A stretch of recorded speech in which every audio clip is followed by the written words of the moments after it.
हेलिस capital India के CEO Dinshaw ईरानी साहब हमारे साथ कार्यक्रम में शामिल हो रहे हैं। सर स्वागत है, गुड मॉर्निंग। धन्यवाद जी बिजनेस के लिए आपने समय दिया। सबसे पहले तो आपको, आपकी पूरी टीम को बहुत बहुत शुभकामनाएं नए साल की, और मुझे लगता है कि आपको भी शुभकामनाओं की बहुत जरूरत है, हमें भी, तो आप भी रिटर्न कर दें sir. Thank you Anil ji, good morning आपको और आपके दर्शकों को, और धन्यवाद आपके शो पे आमंत्रित करने के लिए, और आपको भी और आपके दर्शकों को भी बहुत बहुत शुभकामनाएं नए आने वाले नए साल की। ठीक बात है सर। तो सबको चाहिए, अभी तो वो तो सबको चाहिए। जी जी बिल्कुल। मतलब ये वक्त शुभ कैसा है, मतलब अगला साल शुभ पैसा लगाने वालों के लिए या जो पैसा लगाकर बैठे उनके लिए? क्या मतलब अब तो थोड़ा मतलब है ना, कॉन्फिडेंस लोगों का टूट रहा है कि कहीं रुक ही नहीं रहा, जिस तरह से फ्री फॉल हो रहा है। क्या व्यू बन रहा है सर मार्केट पर? एक वन ऑफ है, जैसे मंदी वाला मंडे जो आप बता रहे थे उसके पहले, तो वैसा ही लग रहा है, क्योंकि टर्की में जो प्रॉब्लम हुआ है वो इमर्जिंग मार्केट में स्ट्रेच कर रहे हैं सब लोग। तो वो तो बड़ा ही लोकलाइज प्रॉब्लम है। आई डोंट थिंक इंडिया में उसको लागू होता है, मतलब सारे इमर्जिंग मार्केट में लागू होता है। इनफैक्ट आप देखिए सारे इमर्जिंग मार्केट डाउन है। तो एक तो वो है। दूसरा आप देखें तो सब लोगों की चिंता यही रहती है कि अपना जो मार्केट है बड़ा महंगा हो गया है। लेकिन आप दुनिया में देखिए, ग्लोबली देखिए, सारे मार्केट जो आप ग्लोबल मार्केट्स हैं वो 1 से 2 टाइम स्टैंडर्ड डेविएशन का, जो 10 साल का जो मीन होगा उससे 1 से 2 टाइम स्टैंडर्ड डेविएशन आगे है। तो सारे ही बाजार अभी महंगे हो गए हैं क्योंकि इंटरेस्ट रेट लो है। तो वो आप दिमाग में लेके चलिए। और दूसरा ये भी है कि इंडिया में भी आपका मार्केट अभी महंगा ही रहेगा, सस्ता अभी वो भूल जाइए। मुझे याद है हम जब चालू किए थे तब, मतलब बहुत पहले की बात कर रहा हूँ, जब पीएसयूज 4-5 पी पे मिलते थे, अभी तो आजकल तो आईआरसीटीसी जैसे 60-70 पी पे मिलते हैं। तो आप ये सोचिए कि सब कुछ आगे ही जाने वाला है। तो वैसा है। और रही बात अगले साल की, अभी हमें ये लगता है कि ये थोड़ा रेंज बाउंड रहेगा मार्केट।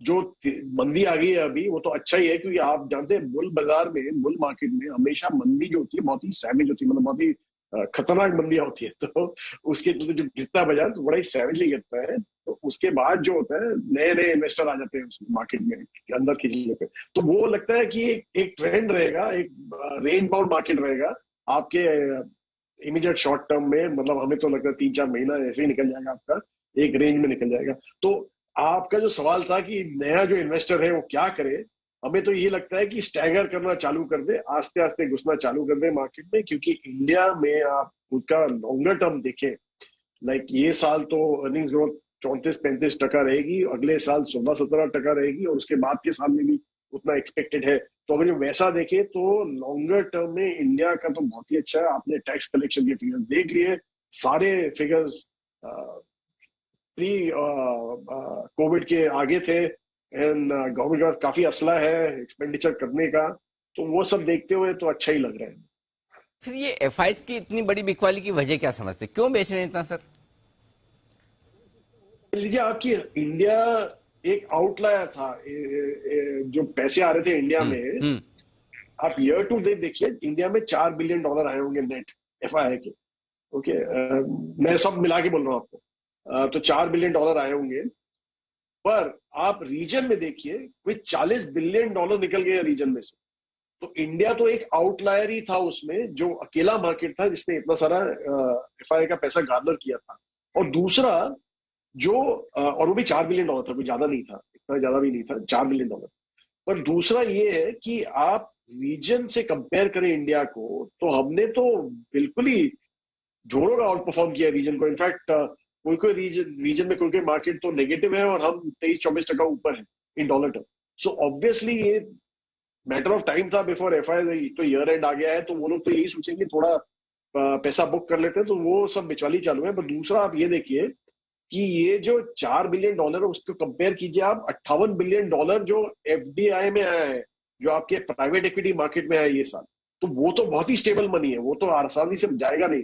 तो इतना कोई, इसलिए आप देख लें कि जो रुपी में इम्पैक्ट था इतना ज्यादा नहीं पड़ा पहले, इनिशियली थोड़ा अभी पड़ा है बिकॉज रीजन पूरा कोलैप्स हो रहा है, इसलिए पड़ा है। नहीं तो अदरवाइज इतना इम्पैक्ट नहीं आया। तो स्टेबल ही है बस। अभी अगले साल हमें ऐसे लग रहा है कि वापस चालू हो जाएगा, बाइंग चालू हो जाएगा एफआई का। ठीक बात ईयर एंड फिनोमिनल। अरे वाह। तो चलिए अगले साल में नए एलोकेशंस के साथ फिर से खरीदारी होगी। आप अच्छी बात है कि इस कमजोर और खराब बाजार में भी आप ये उम्मीद बता रहे हैं कि करेक्शन आते जाते रहेंगे, बुल मार्केट में हमें। तो सर अब यहां से जब भी तेजी बनेगी, उस तेजी की वजह क्या होगी? इंडियन मार्केट्स में आपको क्यों लगता है कि मजबूती रहेगी साल 2022 में जब भी आए? है कि सबसे बड़ा कंसर्न एक और चिंता का था कि इंटरेस्ट रेट्स ऊपर जाने चालू हो जाएंगे, मतलब बढ़ने चालू हो जाएंगे। पर आप देखिए कि ग्लोबली, आई मीन यूएस की बात कीजिए, वो उन्होंने बोला है कि हम 8 हाइक्स लेंगे, 3 अगले साल, 3 उसके बाद के साल में और 2 उसके बाद के साल। ठीक है, अभी ये 8 हाइक के बाद भी उनका रेट जो होगा वो 2.25 या 2.25% ऐसे कुछ होने वाला है। तो अगर जो वैसा आप देखें तो वो जो भी प्री कोविड का था वो भी टच नहीं हो रहा, एक्चुअली उससे भी कम है। तो एक तो वो है, दूसरा कि real interest rate, because inflation इतने हाई है कि रियल इंटरेस्ट रेट जो है वो नेगेटिव है अभी।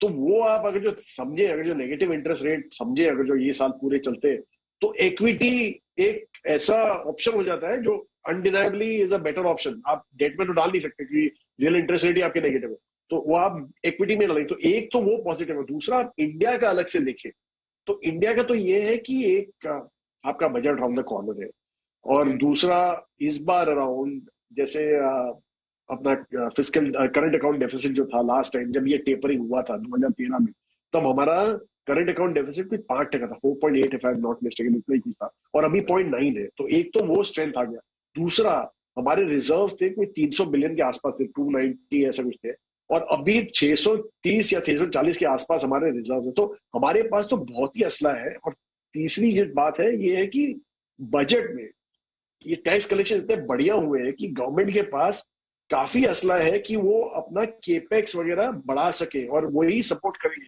एक्चुअली प्राइवेट सेक्टर का केपेक्स हम लोग एक्सपेक्ट कर रहे थे, बिकॉज हमें लगा था कि जिस हिसाब से डिमांड बढ़ रहा है उस हिसाब से private sector matter of time होगा बिफोर वो आके अपना केपेक्स बढ़ा दे, बट वो हुआ नहीं, क्योंकि उसके बाद डिमांड अपने फेस्टिव सीजन के बाद थोड़ा डिमांड कम हो गया है। पर जैसे ही वो आता है तो प्राइवेट सेक्टर भी अंदर आ जाएगा केपेक्स, और वही चाहिए हमें, क्योंकि वहां पे जो वेलोसिटी ऑफ मनी है वो आप कंपेयर नहीं कर सकते किसी और से। सो ये सब पॉजिटिव्स है हमारे पास। तो उससे चलते हमें लगता है कि बाजार हमारा तेजी में ही रहेगा। मतलब तेजी मतलब ऐसा आपको दिखाया नहीं 40-50% एवरी ईयर, पर 16-17% ग्रोथ आती रहेगी हमारे ठीक बात है, हमारे 15-17% भी सर आज के जमाने में तो अच्छा ही माना जाएगा, जाहिर सी बात है। अच्छा सर, तो अब जब इस खराब बाजार में मौके ढूंढने हो इन्वेस्टमेंट के, तो आपकी प्रिफर्ड थीम्स, प्रिफर्ड सेक्टर्स कौन से रहेंगे सर? कहना है कि एक तो जो एक्सपोर्ट फेसिंग सेक्टर्स है वो तो अच्छे ही करते रहेंगे। आप रुपी का आपने देख लिया, फिर आपने लास्ट वीक एक्सेंचर ने अपने रिजल्ट निकाले थे, उन्होंने अपना गाइडेंस 12 से 15% वाला 19 से 22% कर दिया। तो आप सोचो कि कितना तेजी उनको, एक्सेंचर मतलब ग्लोबल में एक बड़ा आईटी सर्विस प्रोवाइडर माना जाता है, तो वो देखेंगे तो आईटी में तो लगता है कि बहुत ही बड़ी तेजी है अगले 3-4 साल के लिए। तो वो तो आप बने रहिए वहां पे, उल्टा ओवरवेट होना चाहिए जो जो हम है। दूसरा है फार्मा, अगेन एक स्टेबल सेक्टर आपको चाहिए ये बाजार में, और वो स्टेबिलिटी आपको आएगी फार्मा से, रेगुलर ग्रोथ आते रहेंगे। ये जो उतार चढ़ाव थे थोड़े बीच के वो अभी चले गए हैं, और सारे स्टॉक अभी अच्छे वैल्यूएशन में मिल रहे हैं आपको। तीसरा बैंकिंग, अभी हमेशा जब मार पड़ती है बैंकिंग को ही मार पड़ती है, इस बार भी आज भी बैंकिंग को अभी मारा है, पर हमें ये लगता है कि अभी उसमें भी जो मंदी थी वो हो गई है, और यहाँ से आपको प्राइवेट सेक्टर बैंक्स में ही बेसिकली ज्यादा दिखेगी तेजी, क्योंकि अगर जो आपका जीडीपी बढ़ता है तो कंजम्पशन के चलते बढ़ेगा और केपेक्स के चलते नहीं, क्योंकि केपेक्स एक हद तक आपको खींच सकता है, कंजम्पशन आपको लॉन्गर टर्म खींच सकता है। तो हमें लगता है कि कंजम्पशन ही खींचेगा हमें, और कंजम्पशन खींचने के लिए प्राइवेट सेक्टर बैंक जो आपके कंज्यूमर फंडिंग होती है वहीं से आती है, एनबीएफसी जो कंज्यूमर फंडिंग वाले हैं वो सब, इन सब में आप अगर जो बने रहे तो आई थिंक काफी ठीक ही रहेगा, कोई प्रॉब्लम नहीं आना चाहिए। तो आईटी पसंद है, प्राइवेट बैंक्स पसंद है, कंज्यूमर से जुड़ा कारोबार करने वाली एनबीएफसी पसंद है, फार्मा, और आउट जब भी ओपनिंग अप होगी तो होटल शेयर ये भी मजबूत रह सकते हैं। यहाँ पर आपको मौके ढूंढने इस कमजोरी में। ये दिनशो सर की राय है। सर बजट पे भी आपसे राय लेनी है, बजट भी आने वाला है, लेकिन अभी लूंगा नहीं सर, बजट के पहले एक बार और आपसे मुलाकात तय है, तो उसके लिए अभी जाते जाते प्रॉमिस कर जाइए कि बजट के पहले एक बार आपका फिर से इंटरव्यू में करना चाहूंगा। तो उसके लिए मैं सवाल अपना रिजर्व रखता हूँ। प्लेजर होता है आपके शो पे आने के लिए, तो मैं तो बड़ा खुशी खुशी आऊंगा।